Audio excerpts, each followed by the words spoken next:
मेरे प्यारे बच्चे, आज के समय में नकारात्मक सोच मनुष्य के जीवन को घेरे हुए है और यह जीवन प्रगति में बाधा उत्पन्न करती है।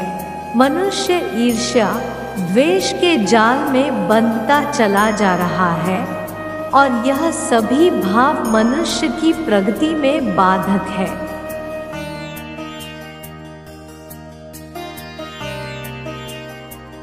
मनुष्य निरंतर इस तरह की सोच में अपने आप ही जीवन के स्वर्णिम पलों को खत्म कर रहा है। मेरे प्यारे बच्चे, जब तुम किसी के बारे में ऐसी धारणा बना लेते हैं कि तुमको केवल उसके अंदर बुरा ही नजर आता है, तो ऐसी सोच को ही नकारात्मक सोच जन्म देती है।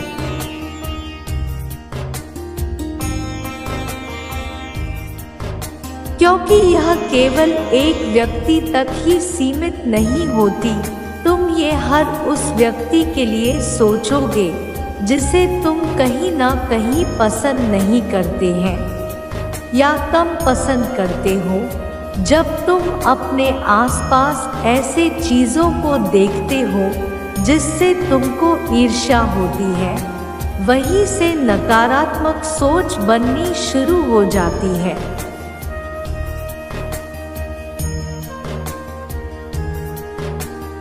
तुम्हारे मन में उस चीज या उस व्यक्ति के प्रति नकारात्मकता पैदा होने लगती है, यानी उसके बारे में तुम बुरा सोचने लगते हो।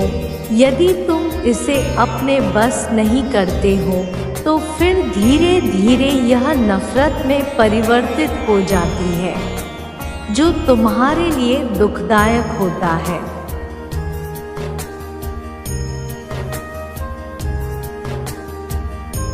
मेरे बच्चे, इस नकारात्मकता को समझे कि क्या वह गलत विचार है या सही, और इसे स्वीकारने में हिचके नहीं। यह तुलना अपने तक ही सीमित रहकर कर सकते हैं।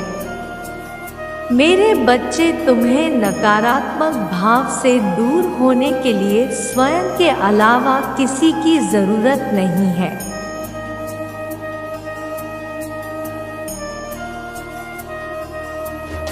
सामने आई कोई भी वस्तु जैसे भोजन अथवा वस्त्र आदि में बुराई ढूंढना, ऐसे और भी कई कारण हो सकते हैं जो मनुष्य को नकारात्मक जीवन का गुलाम बना देती है। मेरे प्यारे बच्चे, जब तुम किसी चीज के बारे में सोचते हो तो तुम्हारा दिमाग उस चीज को सुरक्षित रखता है।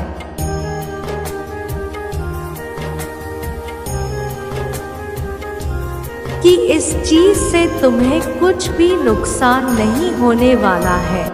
लेकिन जब कुछ बुरा होता है या कुछ बुरी चीज होती है तो तुम्हारा दिमाग सक्रिय हो जाता है। वो इसलिए क्योंकि दिमाग को लगता है कि यह उनके शरीर के लिए नुकसानदायक है।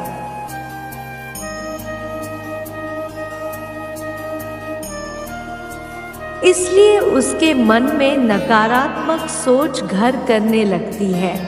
मेरे प्यारे बच्चे, नकारात्मक सोच से सबसे बड़ा नुकसान तुम्हारे जीवन पर पड़ता है। तुम नकारात्मक सोच के कारण अपने जीवन को भगवान का दिया हुआ श्राप मानने लगते हो, लेकिन तुमको ऐसा नहीं सोचना चाहिए।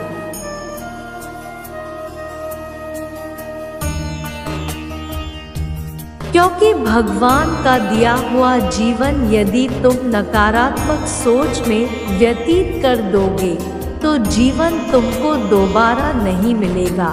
नकारात्मक सोच वाले लोग वे होते हैं जिन्हें कभी किसी की अच्छाई नहीं दिखती। वे हमेशा सभी की खामियां ही ढूंढते रहते हैं।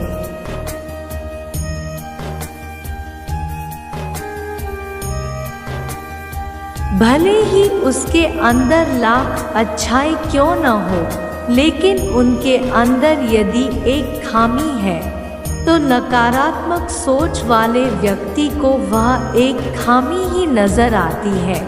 तुम्हें जीवन को सही दिशा देनी होगी। तुम्हें अपने अंदर की कमी को स्वीकार करते हुए अपने आप की मदद करो।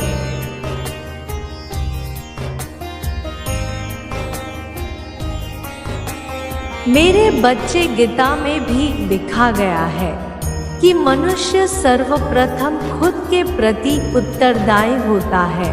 तुम्हारा पहला कर्तव्य स्वयं के प्रति होना चाहिए।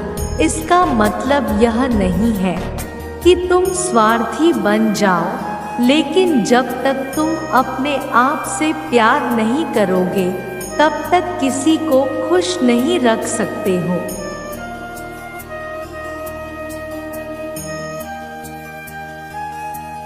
किसी का भी जीवन सामान्य नहीं है, लेकिन अपने दुखों के लिए व्यक्ति की नकारात्मक सोच जिम्मेदार होती है। संघर्ष जीवन का एक अभिन्न हिस्सा है। इसे भार और दुख की तरह लेंगे तो भगवान का दिया यह सुंदर जीवन अभिशाप की तरह प्रतीत होगा।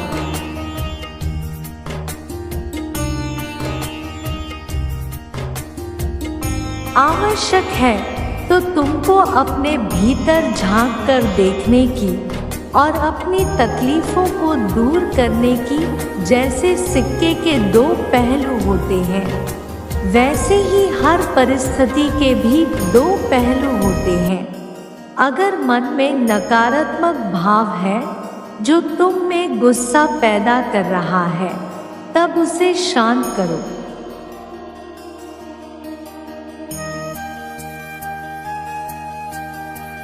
और दूसरे के नजरिया से परिस्थिति का अवलोकन करो। तुम्हारे पास जो है, जैसा है, अगर तुम मोटे, पतले या शारीरिक रूप से तुम में कोई भी कमी है तो उसे प्यार से स्वीकार करो। हमेशा उसके बारे में ना सोचो। जीवन में सबको सब कुछ नहीं मिलता है।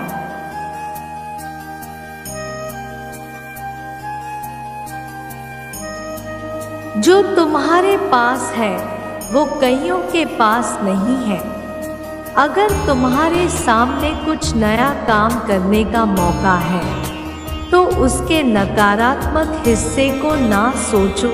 हमेशा सकारात्मक भाव से किसी भी काम को करो।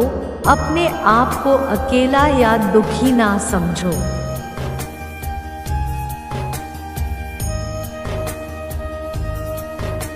क्योंकि अगर तुम खुद के लिए सहानुभूति का भाव चाहते हैं तो यह सबसे बड़ा नकारात्मक गुण है। परिस्थिति के अनुरूप ढाल लेना अच्छी बात है, लेकिन उसके लिए सदैव दुखी रहना सही नहीं। ऐसी सोच से खुद को दूर रखो। अपने आप को समझाएं।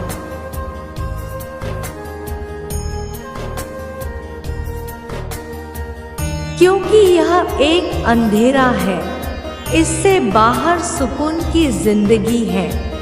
इसलिए ऐसे भाव को मन में ना आने दे। हमेशा अपने आप को शक्तिशाली एवं हिम्मत वाला बनाएं और खुद को याद दिलाएं कि आप बहुत मजबूत हैं।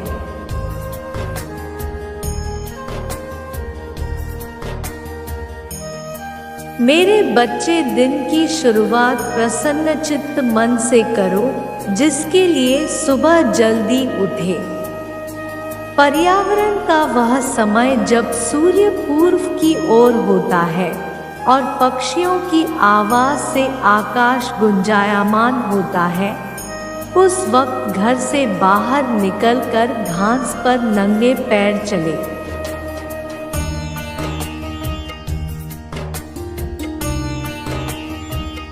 और जीवन के सुखद पलों को याद करो। बच्चे बहुत ही प्यारे होते हैं। अगर तुम्हारे घर में कोई बच्चे हैं तो उनके साथ खेले, बातें करें, उनके सवालों का जवाब दो। और उनकी बातें को, उनके नजरिए को सुनो और समझो।